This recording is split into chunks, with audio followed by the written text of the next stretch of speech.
বিগড়ের বেগুন বেশ বড় সাইজের হবে। আর এগুলি গাছের পাতার সাইজ দেখলে বোঝা যায় যে কেমন।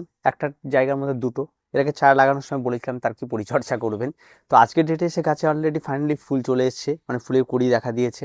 আর এখন কিন্তু গাছে বেশ কিছু খাবার আপনাকে এই সময় অ্যাপ্লাই করতে হবে। যদি আপনার কাছে থাকে তাহলে আপনার বাড়িতে যদি থাকে সরিষার খোল পচা জল, সেটা কন্টিনিউ করে এই সমস্ত গাছগুলিতে। কীভাবে কন্টিনিউ করে প্রতি সপ্তাহে যেমন অন্যান্য শীতের গাছে ব্যবহার করেন ঠিক একই রকমভাবে এই গাছটিতেও ছাড় দেবেন না, একদম রীতিমতো ব্যবহার করে যান চুটিয়ে। আর বেগুন গাছ একটা রাক্ষসী গাছ, যা খাওয়াবেন তাই খেয়ে নেবে, কোনো রকম কোনো ভয় পাওয়ার কোনো কিছু নেই, খাইয়ে যান।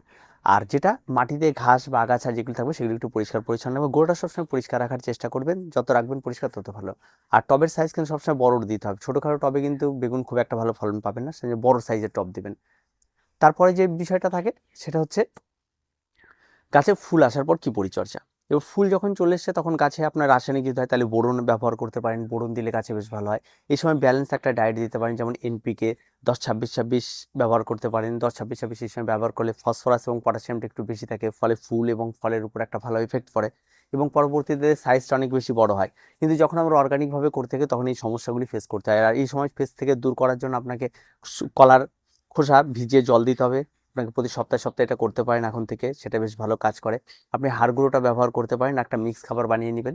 সরষের খোল নেবেন 1 চামচ, তার সঙ্গে 1 চামচ হাড় গুঁড়ো, 1 চামচ শিংকুচি, 1 চামচ নিমখোল, এই দিয়ে একটা মিক্স খাবার তৈরি করে নেবেন। গাছে এই সময় এসে যখন ফুল দেখা দিয়েছে তখন এই সময় গাছের গোড়াতে অন্তত আপনার 3 থেকে 4 চামচ ব্যবহার করবেন। আমার এখানে দুটো গাছ, আমার এখানে তো অনেক বেশি পরিমাণে লাগবে। যদি 10 ইঞ্চি মাপে টব হয় তার 3 থেকে 4 চামচ আপনারা ব্যবহার করবেন। দূর দিয়ে নিড়ানি দিয়ে সুন্দরভাবে ঢেকে দেবেন। যেদিন খাবার দেবেন সেদিন জলটা দেওয়ার দরকার নেই, একটু ওয়েট করে পরের দিন একটু জল দিন, তাহলে এটা একটু ভালো থাকে। খোল থাকে তো, নাহলে ধুম করে পচে যায়, পচা গন্ধ বের হবে, এটা হবে। ঢাকা দিয়ে দেবেন, আর তাহলে কোনো সমস্যা নেই। আর খোল পচা জল যেটা লিকুইড খাবার হলো সেটা ইউজ করে যান। আর যাদের মোটামুটি সবজি পচা জল রয়েছে ইউজ করে যান। এই সমস্ত কিছু কন্টিনিউ করতে থাকুন, কোনো রকম কোনো সমস্যা কিছু হবে না। আর একটা বিষয় যেটা থাকে এই সময় এসে, এই বেগুন গাছের সবচেয়ে বেশি উপদ্রব যেটা হয় সেটা সাদা মাছির। সাদা মাছি কিন্তু আপনাকে ছাড়বে না, মানে কন্টিনিউ প্রত্যেকটা গাছের পাতা উল্টোলে আপনি চোখে পড়বে সাদা মাছি উড়তেই থাকবে, মানে খুব জঘন্য ব্যাপার হয় এটাতে। আর এই সাদা মাছির থেকে বাঁচার জন্য আপনাকে ওই যে 4-5 কোয়া রসুন আর 4-5টা কাঁচা লঙ্কা নিতে হবে, নিয়ে খুব ভালো করে পেস্ট করে নিয়ে আপনি 1 লিটার জলের মধ্যে এটা গুলে নিয়ে ছেঁকে নিয়ে গুলে নেবেন, যাতে কোনো রকম কোনো স্প্রেতে অসুবিধা না হয়। গুলে নিয়ে গাছে স্প্রে করুন। স্প্রেটা করবেন কি, আজকে স্প্রে করলেন, আবার কালকে করবেন, আবার 2 দিন বাদ দেবেন, আবার তারপর দিন করবেন, এরকম কন্টিনিউ করবেন যতদিন না পোকাটা যাচ্ছে।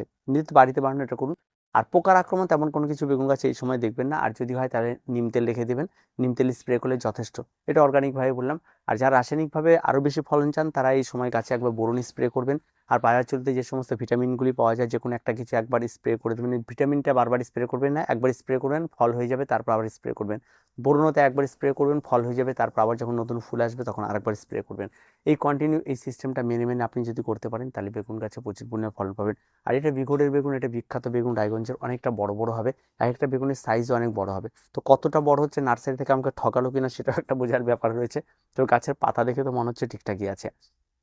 তো যাই হোক, এবারে এটা ফলন যখন হবে, কেমন কি ফলন হচ্ছে তার তো আপনাদের সঙ্গে অবশ্যই শেয়ার করা হবে। আর যারা এখনো করেননি তারা এখনো করুন। সাদা বেগুন, কালো বেগুন, বেগুনের প্রথমে প্রচুর ভ্যারাইটি পাওয়া যায়।